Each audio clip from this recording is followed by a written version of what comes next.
Aditya Degree Colleges, leading companies లో 10,000 plus placements with 13.5 lakhs highest package.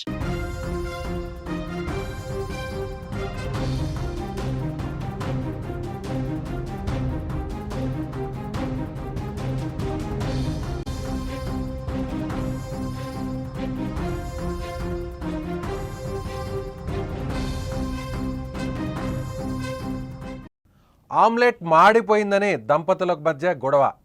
భర్త తిట్టడంతో అలిగి పుట్టింటికి వెళ్ళిన భార్య. మనస్తాపంతో భర్త బలవన్మరణం. చిన్న గొడవకు ప్రాణం తీసుకోవడంతో గ్రామంలో ఇప్పుడు విషాదం. తండ్రిని కోల్పోయిన ఇద్దరు చిన్నారులు.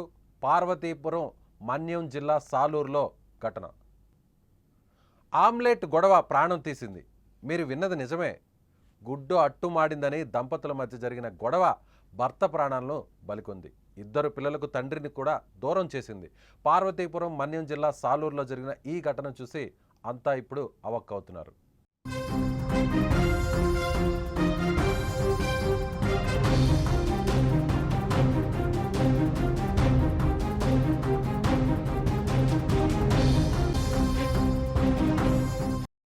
చిన్న చిన్న గొడవలకే ఇవాళ భార్యాభర్తల మధ్య పెద్ద ఎత్తున గొడవ చిలికి గాలివానిగా మారడం. ఇప్పుడు ఈ ఇన్సిడెంట్లో చివరకు ఆత్మహత్య చేసుకునేటువంటి ఇష్యూగా మారడం. అసలు ఈ గొడవకు కారణం ఏంటి? నిజంగానే ఆమ్లెట్ వల్లే ఇంత పెద్ద గొడవ జరిగిందా, లేదంటే వేరే ఇతర కారణాలు ఏమన్నా ఉన్నాయా అడిగి తెలుసుకుందాం. ఫోన్ ఇన్లో ఉన్నారు విజయనగరం నుంచి మా సుమన్ టీవీ ప్రతినిధి పద్మ. అసలు ఘటనకు కారణం ఏంటి? ఎస్ విజయ్, ఈ మధ్య చూసుకున్నట్టయితే చిన్న సిల్లీ రీజన్స్ కే ప్రాణం మీదకి తెచ్చుకొని ప్రాణాలు పోయే పరిస్థితి కూడా తెచ్చుకుంటున్నారు. తీరా చూస్తే అవి ఏది పెద్ద ఇష్యూస్ కాదు. ఈ రోజు జరిగిన సంఘటన అయితే మాత్రం నిజంగా తీవ్ర విషాదం అనే చెప్పుకోవాలి. పార్వతీపురం మన్యం జిల్లా సాలూరు నియోజకవర్గం రాంభద్రపురం మండలం మిత్తివలసలో విషాదం చోటు చేసుకుంది. సాలూరు పట్టణానికి చెందిన పాలవలస శేఖర్ అనే యువకుడు భార్యతో జరిగిన చిన్నపాటి గొడవ కారణంగా ఉరిపోసుకొని చనిపోవడం నిజంగా చాలా అత్యంత బాధాకరమనే చెప్పుకోవాలి.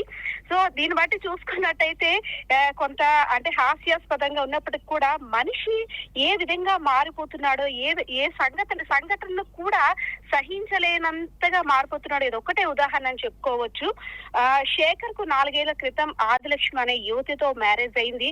ఇద్దరికి కూడా కలిసి పిల్ల పాపలతో చల్లగా ఉండే కాపురం అని ప్రతి ఒక్కరు కూడా వీళ్ళని ఆదర్శంగా చూపించుకునేవారు. ఉంటే వీళ్ళిద్దరిలాగా కలిసిమెలిసి సరదాగా సందడిగా ఉండాలి, ఏ గొడవలు లేకుండా పెళ్లి చేసుకున్న తర్వాత పిల్లలతో ఈ విధంగా హ్యాపీ లైఫ్ ఉండాలని ప్రతి ఒక్కరు కూడా ఎగ్జాంపుల్ తీసుకునేవారు వీళ్ళని చూసి. కానీ ఒక ఆమ్లెట్ ఏదైతే ఆదిలక్ష్మి ఉందో ఆమ్లెట్ వేసినప్పుడు మాడిపోయిందని ఇద్దరి మధ్య చిన్న తగాదా. ఈ క్రమంలో 2 రోజుల క్రితం ఆదివారం సాయంత్రం వ్యాపారం ముగించుకొని ఇంటికి వచ్చిన శేఖర్ భోజనం పెట్టమని ఆదిలక్ష్మిని అడిగాడు. దాంతో అంటే ఆదివారం కాబట్టి కంపల్సరిగా నాన్ వెజ్ ఉండాలి అనే ఆలోచనలో ప్రతి మహిళ చాలా మంది ఉంటారు. దాంతో ఒక ఆమ్లెట్ వేసింది ఆమె. ఆమ్లెట్ అంతా కూడా నల్లగా అయిపోవడంతో ఇదేంటి ఇలా వచ్చింది ఆమ్లెట్, నేను కష్టపడి వస్తాను కదా, నాకు ఇలాంటి ఫుడ్ పెట్టుకున్నా అనేసి ఒక చిన్నపాటి గొడవ. అది పెద్ద ఇష్యూ కూడా కాదు. అలా ఒకటి మాట పెరిగి వాగ్వివాదం చోటు చేసుకుని ఒకరిని అనుకున్న పరిస్థితి. సో ఆదిలక్ష్మి వెంటనే పుట్టింటికి అలిగి వెళ్ళిపోయింది పిల్లల్ని తీసుకొని. సరే వచ్చేస్తుంది కదా అనేసి ఎవరైతే మృతి చెందాడో శేఖర్ కూడా 2 రోజుల్లో వచ్చేస్తుందనే ఆలోచనలోనే ఉన్నాడు. కానీ ఎంతకీ రాకపోయేసరికి ఒక చిన్న గొడవకి తన పుట్టింటికి వెళ్లి పరువు తీసింది అనే మనస్తాపానికి శేఖర్ గురై ఆత్మహత్య చేసుకున్నాడు. సో దీన్ని బట్టి చూస్తే స్థానికులంతా కూడా ఏంటి ఒక గుడ్డు కోసం ఇంత గొడవ జరిగిందా, గుడ్డు కోసం ఒక ఆమ్లెట్ పోతే పోయింది, ఎందుకు ఇంత గొడవ పడ్డారని ఎవరైతే ఆదిలక్ష్మి ఉందో ఆదిలక్ష్మిని కూడా అడుగుతున్నారు. అదే విధంగా చనిపోయిన మనిషి తిరిగి రాని పరిస్థితులు, ఇప్పుడు పిల్లలకి దిక్కెవరంటూ కూడా విలువల బాధిస్తున్న పరిస్థితులు అయితే ఉన్నాయి విజయ్. పద్మ, పిల్లల వయసు ఎంత, ఏం చదువుకుంటున్నారు? ఇప్పుడు పిల్లల గురించి అందరూ కూడా గ్రామస్తులు ఏమంటున్నారు? పిల్లలు కూడా చిన్న వయసు అంటే 4 సంవత్సరాల క్రితం పెళ్ళైంది కాబట్టి దాదాపు 2 సంవత్సరాలు 3 సంవత్సరాలు పిల్లలు మాత్రమే వాళ్ళ దగ్గర ఉన్నారు.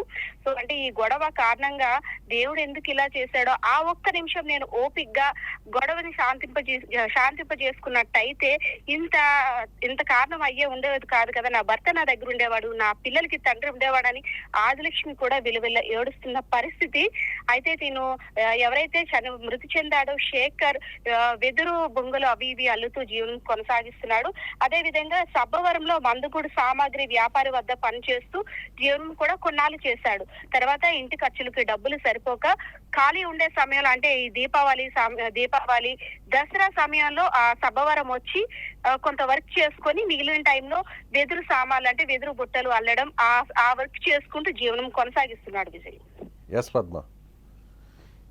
సో ఇది చిన్న చిన్న కారణాలు, చిన్న చిన్న గొడవలతో భార్యాభర్తల మధ్య జనరల్గా సహజంగా ప్రతి కుటుంబంలో కూడా భార్యాభర్తల మధ్య చిన్న చిన్న గొడవలు జరుగుతుంటాయి. ఆ తర్వాత మళ్ళీ సర్దుమణుగుతుంటాయి, మళ్ళీ యథావిధిగా ఎవరు లైఫ్ వాళ్ళు యాజ్ ఇట్ ఈస్గా కంటిన్యూ చేస్తుంటారు. ఇలా చాలామంది ఫ్యామిలీస్లో చాలామంది భార్యాభర్తలను మనం చూస్తుంటాం. కానీ ఇక్కడ చూస్తే శేఖర్ ఆదిలక్ష్మి, సో చూసినట్లయితే ఇద్దరి మధ్య కూడా కేవలం ఆదివారం రోజున అతను వ్యాపారం చేసుకుని పని చేసుకొని నేరుగా ఇంటికి వచ్చాడు. సో ఫుడ్ పెట్టమని అడిగితే భోజనం పెట్టేటువంటి సమయంలో అతను ఒక ఎగ్ ఆమ్లెట్ అడగడం జరిగింది. సో భార్య కూడా ఆమ్లెట్ వేసిచ్చిన తర్వాత సో అది మాడిపోయింది అనేటువంటి ఉద్దేశంతోనే ఇద్దరి మధ్య చిన్న మాట కాస్త అది చిలికి గాలిగా బాణగా మారిపోయింది. సో ఇద్దరి మధ్య గొడవ తీవ్రతరమైంది. వెంటనే అలిగినటువంటి ఆదిలక్ష్మి పుట్టింటికి వెళ్ళిపోయింది. ఇద్దరు పిల్లల్ని తీసుకొని పుట్టింటికి వెళ్ళిపోయింది. అయితే శేఖర్ ఈ ఇద్దరు కూడా పెళ్ళైన 4 సంవత్సరాల కాలంలో చాలా అన్యోన్యంగా ఉండేవాళ్ళు.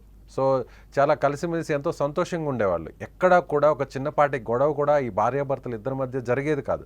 చుట్టుపక్కల వాళ్ళు బంధువులందరూ కూడా ఇలా ఉండాలి, సో భార్యాభర్తల బంధం అంటే వీళ్ళని చూసి అందరూ కూడా తెలుసుకోవాలి, నేర్చుకోవాలి అంటూ కూడా అందరూ కూడా వాళ్ళందరిని చూసి సంతోషపడేవాళ్ళు.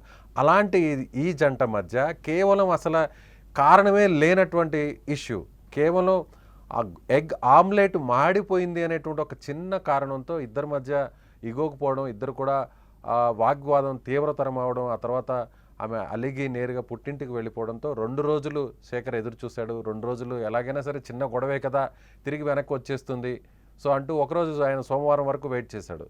సో మంగళవారం కూడా వస్తుందేమని వెయిట్ చేశాడు, కానీ మంగళవారం రాలేదు, సోమవారం కూడా రాలేదు. అయితే చివరికి ఇక రాదు, చిన్న విషయానికి ఇంత అన్యోన్యంగా ఉన్న తనను ఇబ్బంది పెడుతుందా, తన పరువు తీసింది, సో తన పరువు పోయింది బంధువులందరి మధ్య. 4 ఏళ్ల పాటు ఎంతో కలిసిమెలిసి ఉన్నాం, ఎంతో అన్యోన్యంగా ఉన్నాం, సంతోషంగా ఉన్నాం, కష్ట సుఖాల్లో తోడు నీడగా ఉన్నాం. అలాంటి భార్య నన్ను అర్థం చేసుకోలేదు, అసలు కారణమే లేనటువంటి దానిపై అలిగి వెళ్ళడం ఏంటి. సో ఒక చిన్న కారణం మీద, ఒక చిన్న ఆహారంలో పెట్టినటువంటి ఫుడ్ సంబంధించిన ఒక ఎగ్ ఆమ్లెట్ మాడిపోయిందని తాను చిన్న గొడవ చిన్నగా అరిస్తే, ఏంటి ఇలాంటిది పెట్టావు ఫుడ్లో అని అరిస్తే దానికి సీరియస్ అయిపోయింది. సో ఆ వెంటనే మాట పెరిగిపోయింది. అంత దానికోసం నేరుగా పుట్టింటికి వెళ్ళిపోవాలా, సో అందరి మధ్య నా పరువు ఏమైపోయింది, ఇన్ని సంవత్సరాలు కలిసి ఉన్న తనను అర్థం చేసుకునింది ఇదేనా అనుకుని మనస్తాపం చెందాడు శేఖర్. ఇద్దరు పిల్లలు, సో 4 సంవత్సరాలు అంటే ఇద్దరు పిల్లల వయసు బహుశా 3 నుంచి 2 సంవత్సరాల వయసు ఉంటుంది. ఆ చిన్నారి పిల్లలు, వాళ్ళకి మాటలు కూడా వచ్చి రానటువంటి పరిస్థితి. అలాంటి ఇద్దరు పిల్లల భవిష్యత్తు ఇప్పుడు ఏంటి. సో ఆవేశం, క్షణిక ఆవేశంలో అసలు కారణమే లేని వివాదం, అందులోనూ క్షణిక ఆవేశం. సో పుట్టింటికి వెళ్ళింది, తన భర్త తెలుసుకొని నా కోసం వస్తాడని ఆమె అనుకో ఉండొచ్చు. సో చిన్నదానికి ఇంత పెద్ద గొడవ చేస్తాడా, నన్ను అర్థం చేసుకునింది ఇదేనా అని భార్య ఆదిలక్ష్మి కూడా ఫీల్ అయ్యి ఉండొచ్చు. సో పుట్టింట్లో కొన్ని రోజులు ఉండిపోదాంలే ఎలాగో వచ్చామని కూడా అనుకోవచ్చు. సో అంత మాత్రానికి అసలు కారణమే లేనటువంటి సమస్యను ఇంత పెద్ద వివాదంగా మార్చుకోవడం, తర్వాత చివరకు ప్రాణాలు తీసుకునేంత వరకు. సో ఇప్పుడు ఆ ఇద్దరు పిల్లల పరిస్థితి ఏంటి, ఆదిలక్ష్మి పరిస్థితి ఏంటి. భార్యాభర్తల మధ్య చిన్న చిన్న గొడవలు వస్తుంటాయి. గొడవలు వచ్చిన తర్వాత మరుసటి రోజు లేదంటే కొంత సమయం తీసుకున్న తర్వాత ఇద్దరు మళ్ళీ కలిసిపోతుంటారు, ఇద్దరు మాట్లాడుకోవడం సహజం. అది ఏ కుటుంబంలో అయినా, ఏ భార్యాభర్తల మధ్య అయినా ఇవన్నీ కూడా రొటీన్గా జరిగేటువంటి ప్రక్రియ. కానీ చిన్న కారణంతో ఇంత పెద్ద వివాదాన్ని చేసుకొని ఆ తర్వాత ఆత్మహత్య చేసుకోవడం అనేది ఎవరు కూడా జీర్ణించుకోలేకపోతున్నారు. అసలు సంబంధం లేనటువంటి రీజన్ కోసం గొడవ చేసుకొని ఈ విధంగా చనిపోవడం ఏంటి అని బంధువులందరూ కూడా బోరున విలపిస్తున్నారు. చిన్న వయసు ఇద్దరిది కూడా యువజంట. సో ఇద్దరు చక్కనైనటువంటి పిల్లలు ఉన్నారు.